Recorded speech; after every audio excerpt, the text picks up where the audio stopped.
Graças a Deus, estamos de volta para continuarmos meditando a palavra de Deus, né? Deus nos deu esse privilégio de estarmos aqui em mais um domingo para adorarmos o seu santo nome. E eu tenho proposto, para trazer aos irmãos, da parte de Deus, uma passagem bíblica que é bastante interessante e que tem um ensinamento maravilhoso da parte do Senhor Jesus para cada um de nós. Mas antes eu gostaria de estar introduzindo esse momento de pregação, momento de meditação, com um versículo que foi escrito por Tiago, no capítulo 2, versículo 13, onde Tiago diz que a misericórdia, no juízo, ela vai predominar, ela vai vencer, ela vai ter vitória. O versículo, ele fala que aquele que não exerceu misericórdia, no juízo também não vai ter misericórdia. E a misericórdia, ela triunfa do juízo. Então, esse texto nos faz pensar sobre a nossa postura diária, o nosso dia a dia, como nós devemos viver esse evangelho que Jesus nos deu para viver. Então, olha só que interessante. No capítulo 8 de João, Evangelho de João, capítulo 8, versículos de 1 a 11, nós encontramos o texto da mulher adúltera, a mulher que foi apanhada em pleno ato de adultério, e que os fariseus, os escribas, se levantaram para querer fazer justiça contra aquela mulher, aquele pecado cometido, como se fosse o maior pecado do mundo. Não estou dizendo que não seja um pecado sério, mas eles atuaram como se fosse uma coisa mais horrível do mundo. É verdade que eles tinham outras intenções, eles estavam com segundas intenções, E é nesse contexto que Jesus se manifesta, que Jesus manifesta sua misericórdia, demonstrando a todo momento que ele sempre foi e sempre será misericordioso. Então, vamos ouvir a leitura desse texto para a nossa meditação de hoje à noite. Vamos ouvir. João 8, de 1 a 11. Jesus, porém, foi para o Monte das Oliveiras. Ao amanhecer, ele apareceu novamente no templo, onde todo o povo se reuniu ao seu redor, e ele se assentou para ensiná-lo. Os mestres da lei e os fariseus trouxeram-lhe uma mulher surpreendida em adultério. Fizeram-na ficar em pé diante de todos e disseram a Jesus: Mestre, esta mulher foi surpreendida em ato de adultério. Na lei Moisés nos ordena apedrejar tais mulheres, e o Senhor que diz? Eles estavam usando essa pergunta como armadilha, a fim de terem uma base para acuá-lo. Mas Jesus inclinou-se e começou a escrever no chão com o dedo. Visto que continuavam a interrogá-lo, ele se levantou e lhe disse: Se algum de vocês estiver sem pecado, seja o primeiro a atirar a pedra nela. Inclinou-se novamente e continuou escrevendo no chão. Os que ouviram foram saindo, e de cada vez, começando pelos mais velhos, Jesus ficou só com a mulher em pé diante dele. Então Jesus pôs-se em pé e perguntou-lhe: Mulher, onde está eles? Ninguém a condenou? Ninguém, Senhor, disse ela. Declarou Jesus: Eu também não a condeno. Agora, vá e abandone sua vida de pecado. Maravilhoso, maravilhoso. Olha que texto cheio de ensinamentos. Nós estamos diante de um texto em que uma mulher foi acusada de ter cometido um pecado digno de morte. E os líderes da época não deixaram passar em branco. Trouxeram-na para ser apresentada a Jesus para ver o que Jesus ia dizer a respeito. A lei de Moisés, que estava sendo citada por esses homens, ela falava que a mulher deveria ser apedrejada até a morte, o adúltero ou a adúltera deveriam ser mortos. Eu gostaria de nós estarmos observando um texto no livro de Deuteronômio, no capítulo 22, versículo 22, para nós fazermos essa pequena introdução, esse pequeno panorama sobre a lei de Moisés que estava sendo citada. Então, Deuteronômio 22, 22 é o texto que nós vamos ler a seguir. Se um homem for surpreendido, deitado com a mulher de outro, os dois terão que morrer, o homem e a mulher com quem se deitou. Eliminem o mal do meio de Israel. Então veja só, o texto diz que o homem e a mulher que foram apanhados em adultério deveriam ser mortos, mas o texto não diz de que tipo de morte. Se era apedrejamento, se era qualquer outro modelo, né, de morte. E o texto de João diz que a mulher foi trazida para ser apedrejada. Disseram, é digna de morte, as tais. Então veja que há alguma coisa aqui faltando. Ou os fariseus, usando de subterfúgio, usando dos seus métodos parciais de julgamento, deixaram o homem fora da questão, porque a mulher foi pega em adultério e ninguém pratica adultério sozinho. Se de fato o ocorrido aqui foi uma questão física, foi uma questão íntima, né, de prostituição, de atos de prostituição, então cadê o homem? O homem foi deixado de lado? Por que motivo? A lei mandava trazer os dois para serem apedrejados até a morte, ou melhor, para morrerem. É o que está escrito em Deuteronômio 22:22. O texto não diz que era apedrejamento, mas aqui em João está dizendo que ela era digna de morte, de apedrejamento. Então, será que de fato o texto estava tratando de um adultério que dizia respeito a questões sexuais? Bom, é uma possibilidade. A outra possibilidade é que o texto estivesse tratando, os fariseus estivessem falando sobre um adultério espiritual, uma questão espiritual. Então, em Deuteronômio, capítulo 17, versículos de 2 a 5, foi descrito algo a respeito dessa prostituição, né, espiritual. Então, vamos ouvir a leitura. Se um homem ou uma mulher que vive numa das cidades que o Senhor dá a vocês for encontrado fazendo o que o Senhor, o seu Deus, reprova, violando a sua aliança e desobedecendo ao meu mandamento, estiver adorando outros deuses, prostrando-se diante deles, ou diante do sol, ou diante da lua, ou diante das estrelas do céu, e vocês ficarem sabendo disso, investiguem o caso a fundo. Se for verdade e ficar comprovado que se fez tal abominação em Israel, levem o homem ou a mulher que tiver praticado esse pecado à porta da cidade e apedreje-o até morrer.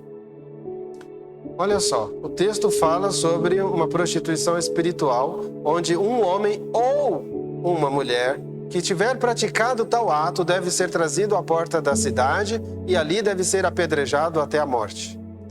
Então, aqui nós estamos vendo um texto que fala sobre uma prostituição, mas é espiritual.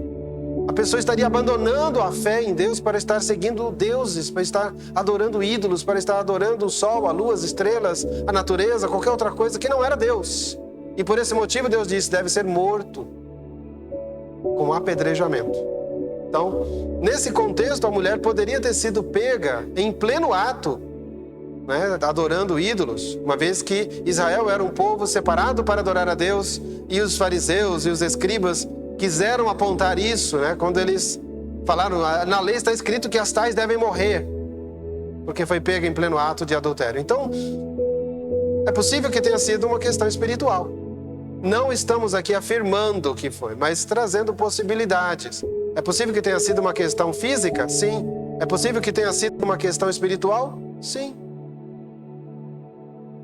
Mas qualquer que sejam os casos, qualquer desses dois casos, o fato é que os fariseus estavam agindo com parcialidade. Os fariseus estavam mostrando que eles estavam praticando o zelo, mas na verdade esse zelo era demagogo. Portanto, Jesus, ao manifestar a sua misericórdia, ao manifestar ser misericordioso, ele revelou, ele expôs essa hipocrisia dos fariseus, dos escribas. Deixou patente, escancarou para que todo mundo visse, né, essa hipocrisia deles, porque eles eram hipócritas, eles estavam sendo zelosos, demagogos, porque eles vieram apresentar Moisés quando na verdade eles não estavam praticando a lei, eles tinham pendências, eles estavam apontando um pecado de uma pessoa quando eles mesmos não podiam fazer isso, sendo réus. A segunda coisa que nós vemos é Jesus demonstrando a eles o pecado deles ao ponto de eles, redarguidos, acusados da sua própria consciência, saírem um após outro, a começar pelos mais velhos e indo até os mais novos. Eles começaram a analisar entre si, eles mesmos, fazendo uma retrospectiva e vendo que eles eram pecadores, vendo que eles tinham pendências. Como nós podemos apontar essa mulher como sendo réu de pecado se nós mesmos somos pecadores? Outra coisa que podemos ver aqui é que os planos deles foram frustrados. A ideia está no texto, versículo 6. Eles queriam pegar Jesus em alguma falta. E Jesus frustrou porque Jesus não entrou na jogada deles. Porque é sabido que naquela época, quem dava ordem de morte, quem condenava a morte eram os romanos. E se Jesus dissesse que ela não era digna de morte, poderia ser acusado de ir contra Roma. Se Jesus dissesse que ela não precisava morrer, ele poderia estar indo contra Moisés. Então, por um lado, se ele dissesse tem que morrer, Roma poderia vir sobre Jesus. Se ele dissesse não pode morrer, não deve morrer, ela não é digna, estaria indo contra a lei de Moisés. E de qualquer forma, Jesus estaria sendo réu, né? De ser incriminado, de ser apontado como transgressor de alguma forma. No entanto, Jesus não entrou em nenhuma das situações. Ele apontou o problema que estava no coração de cada um deles. Jesus fez com que eles vissem o pecado deles próprios. Jesus fez com que eles refletissem no viver de cada um deles e tomassem a decisão. Jesus é espetacular, Jesus foi maravilhoso, majestoso nesse momento. E ele continua. A segunda coisa que nós vemos no texto que nos chama a atenção é que Jesus agindo com misericórdia, Jesus demonstrando ser misericordioso, ele demonstra também que a sua misericórdia, a sua justiça é embasada na santidade. A sua justiça, a sua misericórdia é embasada na santidade. Então veja o versículo 7. Aquele dentre vós que não tiver pecado, seja o primeiro a atirar a pedra nela. O que Jesus estava mostrando? É preciso ser isento de pecado. É preciso ser santo, santo, santo. Completamente, para poder começar a jogar a pedra. Interessante que Jesus não disse todos vocês aí são isentos de pecado ou se vocês todos forem isentos de pecado. Não, Jesus disse basta que um só dentre vocês seja sem pecado para começar, para ser o primeiro a apontar, para jogar a pedra. E os outros podem continuar. Jesus foi no foco, Jesus foi no centro do problema, atacando o coração, o pecado e o coração enganoso daqueles homens, o coração hipócrita deles. Vocês são sem pecado? Tem alguém aí sem pecado? Então começa, seja o primeiro, vá na frente, jogue a primeira pedra e os demais sigam. Porque Jesus sabia que eles não eram sem pecado e fez com que eles se olhassem no espelho para olhar, contemplar os seus rostos e ver que eles mesmos eram pecadores. Jesus então tocou na ferida e eles, percebendo que não tinham conseguido alcançar o objetivo que tinham engendrado no coração, começaram a sair um por um. Pois Jesus havia mostrado que eles precisavam estar acima da situação realmente de pecador para poder condenar alguém. Mas tem outra coisa que nós vemos no versículo 11. Jesus manifestando que ele mesmo, sendo sem pecado, não condenaria aquela mulher. Jesus disse, eu também não te condeno. Jesus não tinha pecados. E isso ele vai falar no mesmo capítulo 8, mais para frente, quando ele vai questionar os judeus, os fariseus, perguntando a eles, algum de vocês me convence de pecado? Vocês conseguem me apontar algum pecado? E eles não vão conseguir. É um momento oportuno, mas eles não têm o que apontar contra Jesus. Quem sabe alguns deles tivessem visto Jesus fazer a purificação do templo com um chicote na mão, derrubando as mesas, expulsando os cambistas, né? soltando os pombos, e alguém pudesse apontar dizendo: Jesus, tu fizestes um ato de violência ali no templo algum tempo atrás. Aquilo foi pecado. Mas na verdade, irmãos, eles sabiam que não era pecado. Meus queridos, eles sabiam que não era pecado. Tanto é que não apontaram isso como pecado. Jesus estava praticando o zelo, a limpeza do templo, mostrando que eles estavam transformando um lugar sagrado em um lugar profano, totalmente pecaminoso, contaminado. E Jesus disse: aqui é chamada casa de oração. Está escrito: a minha casa será chamada casa de oração, e vós a tendes tornado em covil de salteadores. E aí, ele se achou no direito, e tinha o direito de purificar o templo, e fez, expulsando todos do recinto sagrado. Então não era pecado, era uma situação de zelo, de correção, não de violência, né? Claro que Jesus foi enérgico, mostrando energia na sua purificação. Agora, Jesus fala para essa mulher: eu não te condeno. Eu que sou santo, não te condeno também. Mostrando com isso, meus irmãos, um tremendo coração misericordioso, uma situação de amor, uma situação de compaixão, de empatia, sabe? Uma situação em que Jesus se colocou no lugar dela, sentindo a dor, o sofrimento, que ela estava sozinha. E naquela época as mulheres não tinham direitos. Na verdade, não tinham direitos. As mulheres sofriam muito nas mãos dos homens. Elas serviam para a procriação e para servir os prazeres dos maridos dos próprios homens da época. Direitos, elas não tinham. Um homem poderia, com muita facilidade, lavrar uma carta de divórcio e dispensar a sua mulher por qualquer motivo, motivos banais. E ela não podia fazer nada. Ela não podia se queixar a ninguém, porque ninguém a ouviria. Então, essa mulher estava sozinha. Jesus também não estava dizendo que ela era inocente. Jesus não estava dizendo que ela era sem pecado. Jesus não estava dizendo que ela era justa no viver. Não, Jesus não compactuou em nenhum momento com o pecado daquela mulher.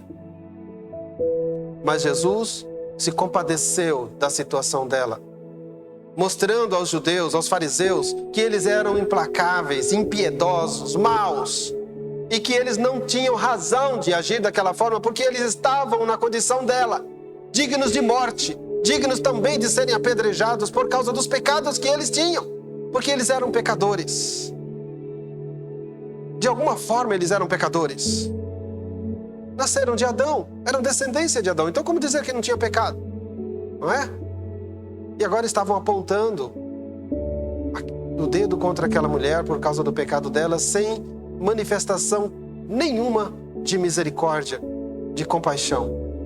Foi necessário o Senhor Jesus então manifestar a misericórdia nesse momento, seu coração misericordioso. E aí nós chegamos no terceiro e último ponto, que leva-nos ao fato de que Jesus, sendo santo, sendo bondoso, misericordioso, ele perdoou o pecado daquela mulher. Mas ele não perdoou para que ela voltasse às práticas da impiedade, do pecado. O texto nos diz no versículo 11: vai-te e não peques mais, abandone a tua vida de pecados, essa vida que você viveu. Eu estou libertando você, mas não para voltar à vida de pecaminosidade, e sim para você viver uma vida de santidade. Aproveite o momento em que estou te libertando para você viver uma vida de santidade, para a glória de Deus. Veja que maravilha, que bênção te deu o Senhor Jesus, de te livrar da morte, porque nesse momento você deveria estar lá na porta da cidade recebendo pedras na cabeça, até morrer. E você está livre para voltar para sua casa, mas não para viver uma vida de pecado. Jesus nunca compactuou com o pecado, meus irmãos. Jesus nunca compactuou com a vida de qualquer pecador. Ele sempre chamou as pessoas para vir a Ele.